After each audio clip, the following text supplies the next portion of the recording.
നമ്മുടെ പറമ്പിലുണ്ടായ ഒരു ചീരയാണ്. ഇതിൻ്റെ തണ്ട് വെച്ച് നമുക്കിന്നൊരു വെറൈറ്റി കറി ഉണ്ടാക്കാം. 2 തണ്ട് ചീരയാണ് നമ്മൾ എടുക്കുന്നത്. അതൊരു മായം ഇല്ലാത്ത ചീരയാണ്. ഒരു പുഴുക്കേടോ ഒന്നും അതിനകത്ത് ഇല്ല. ഇതിൻ്റെ തണ്ടെടുത്താണ് നമ്മൾ തീയൽ വെക്കുന്നത്. ഇതിൻ്റെ ഇലയൊക്കെ നമുക്കങ്ങോട്ട് മാറ്റാം. അതിനുശേഷം ഇതിൻ്റെ തണ്ട് മാത്രം മതി നമുക്ക്. ഈ ഇലയെടുത്ത് നമുക്ക് മറ്റൊരു തോരൻ വയ്ക്കാം. ഇലയൊക്കെ മാറ്റി ഒരെണ്ണത്തിൽ നിന്ന് അടുത്തത് എടുക്കാം. ഇത് ചപ്പാത്തിക്കും നമുക്ക് ചോറിന് കഴിക്കാനും ഒക്കെ വളരെ നല്ല കറിയാണ്.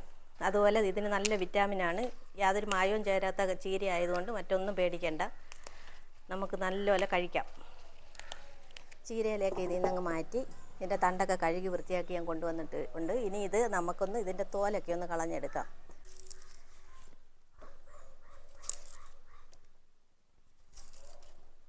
തോലൊക്കെ കളഞ്ഞതിന് ശേഷം നമുക്കിത് കഷ്ണങ്ങളാക്കണം.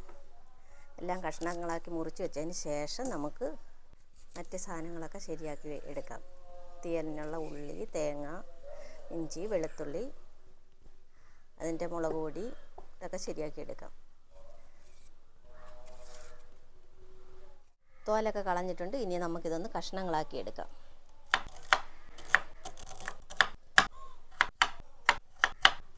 എല്ലാം ഒരേ ലെവലിലാണ് കട്ട് ചെയ്യുന്നത്. ചീരത്തണ്ടെല്ലാം കഷ്ണങ്ങളാക്കിയിട്ടുണ്ട്. ഇനി നമുക്കതൊരു പാത്രത്തിലേക്ക് മാറ്റാം. മാറ്റിയതിന് ശേഷം ഇനി ബാക്കി സാധനങ്ങളൊക്കെ നമുക്ക് അരിഞ്ഞെടുക്കാം. കറി ഉണ്ടാക്കാനുള്ള കുഞ്ഞുള്ളി നമുക്ക് അരിഞ്ഞെടുക്കാം. 2ആയിട്ടാക്കിയാൽ മതി. എണ്ണയ്ക്കകത്തിട്ട് വഴറ്റുമ്പോൾ അങ്ങ് ശരിയായിക്കോളും. ഉള്ളിയൊക്കെ അരിഞ്ഞ് കഴിഞ്ഞ് ഇനി അടുത്ത നമുക്ക് തേങ്ങ അരിയാം. തേങ്ങ നമുക്ക് ചെറിയ പീസാക്കി അരിഞ്ഞെടുക്കാം. ഞാനൊരു 1/4 മുറി തേങ്ങയാണ് ഇതിനെടുത്തത്. തേങ്ങയൊക്കെ അരിഞ്ഞ് കഴിഞ്ഞ് ഈ തേങ്ങാക്കൊത്ത് ഇട്ട് കഴിഞ്ഞാലുണ്ടല്ലേ നല്ല ടേസ്റ്റാണ് കറിക്ക്. അതുകൊണ്ടാണ് ഈ തേങ്ങാക്കൊത്ത് നമ്മൾ ഇടുന്നത്. ഇനി നമുക്ക് ഇഞ്ചി അരിയാം.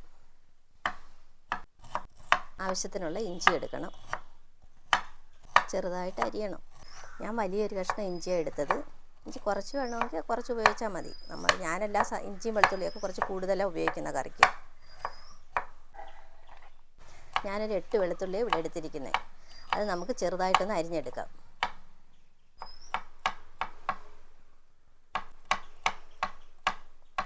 വെളുത്തുള്ളിയൊക്കെ അരിഞ്ഞ് കഴിഞ്ഞിട്ടുണ്ട്. ഇനി നമുക്ക് പച്ചമുളകും കൂടെ അരിയാം.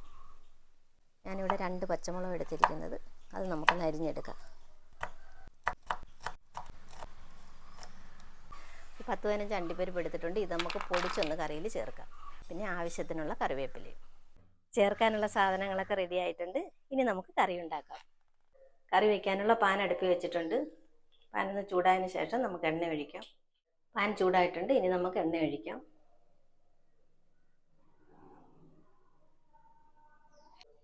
എണ്ണ ചൂടായിട്ടുണ്ട്. കുറച്ച് കടുക് ഇട്ട് കൊടുക്കാം. കുറച്ച് ഉലുവയും കൂടി അതിനകത്ത് ഇട്ട് കൊടുക്കാം. കടുക് ഉലുവയൊക്കെ പൊട്ടിക്കഴിഞ്ഞ് ഇനി അതിലേക്ക് നമുക്ക് തേങ്ങ അങ്ങോട്ട് ഇട്ട് കൊടുക്കാം. അതൊക്കെ ഒന്ന് ഇളക്കണം. ഇളക്കി തേങ്ങയൊന്ന് മൂത്ത് വരുമ്പോഴത്തേക്ക് നമുക്ക് ഇഞ്ചിയും വെളുത്തുള്ളി അതിനകത്തേക്ക് ആഡ് ചെയ്യാം. തേങ്ങ മൂത്ത് വന്നിട്ടുണ്ട്. അതിലേക്ക് ഇഞ്ചിയും വെളുത്തുള്ളി നമുക്ക് ആഡ് ചെയ്ത് കൊടുക്കാം. ഇഞ്ചിയുടെയും വെളുത്തുള്ളിയുടെയും പച്ചമണം മാറുന്നത് വരെ നമുക്കൊന്ന് ഇളക്കി കൊടുക്കാം. ഇഞ്ചിയുടെയും വെളുത്തുള്ളിയുടെയും പച്ചമണമൊക്കെ മാറിയിട്ടുണ്ട്. ഇനി നമുക്ക് അരിഞ്ഞു വെച്ച് കുഞ്ഞുള്ളി ചേർക്കാം.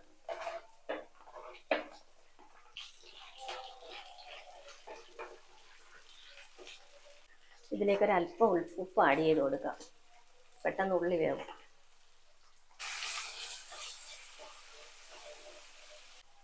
ഇനി ഇതിലേക്ക് ഈ പച്ചമുളക് കൂടി ഇട്ട് കൊടുക്കാം.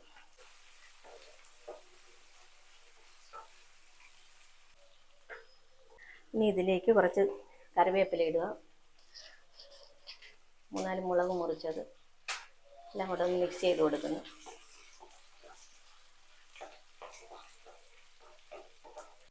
അതിലേക്ക് തക്കാളിപ്പഴം കൂടെ ആഡ് ചെയ്യുക. എല്ലാം കൂടെ ഒന്ന് ഇളക്കി യോജിപ്പിച്ച് കൊടുക്കും. ഇനി ഇതിലേക്ക് കട്ട് ചെയ്ത് വെച്ചിരിക്കുന്ന ചീരയുടെ തണ്ട് ഇട്ട് കൊടുക്കാം. കുറച്ച് ഉപ്പും ചേർത്ത് എല്ലാം കൂടെ ഒന്ന് ഇളക്കി യോജിപ്പിക്കാം.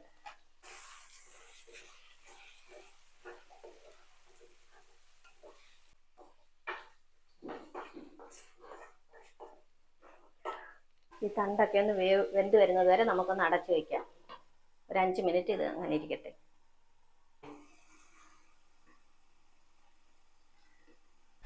5 മിനിറ്റ് ആയിട്ടുണ്ട്. നമുക്കൊന്ന് തുറന്ന് നോക്കാം.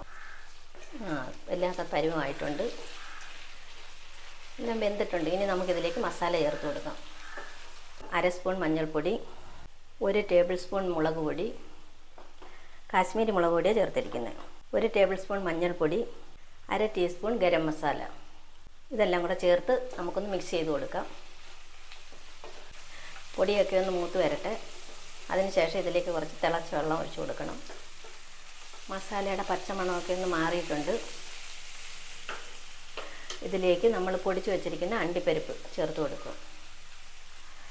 എല്ലാം കൂടെ നല്ലപോലെ ഒന്ന് ഇളക്കി യോജിപ്പിക്കണം. ഇതിലേക്ക് തിളപ്പിച്ച് ഒരു 1/2 കപ്പ് വെള്ളം, 1/2 കപ്പ് വെള്ളം ഒഴിച്ചിട്ടുണ്ട്. അതൊന്ന് ഇളക്കി ഇട്ട് മൂടി വെച്ച് വേവിക്കണം. ഒരു 2 മിനിറ്റ് മൂടി വെച്ച് വേവിച്ചാൽ മതി. ഇതൊന്ന് മൂടി വയ്ക്കാം. ഇത് നമുക്കൊന്ന് തുറന്ന് നോക്കാം. തുറന്നൊന്ന് ഇളക്കി കൊടുക്കാം. എല്ലാം കറി നല്ല പാകമായിട്ടുണ്ട്. ഇനി ഇതിലേക്ക് നമുക്ക് 1 മുറി തേങ്ങാപ്പാൽ എടുത്ത് വെച്ചിട്ടുണ്ട്. അതങ്ങോട്ട് ഒഴിച്ച് കൊടുക്കാം. തേങ്ങാപ്പാൽ ഒഴിച്ച് കൊടുക്കുക. എല്ലാം കൂടെ ഒന്ന് യോജിപ്പിച്ച് കൊടുക്കാം. കറി റെഡി ആയിട്ടുണ്ട്. ഇനി നമുക്കിതൊരു ബൗളിലേക്ക് മാറ്റാം.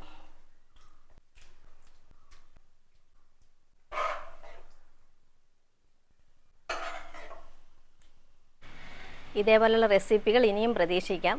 ഇഷ്ടപ്പെട്ടെങ്കിൽ ഒന്ന് ലൈക്ക് ചെയ്യാനും സബ്സ്ക്രൈബ് ചെയ്യാനും മറക്കല്ലേ.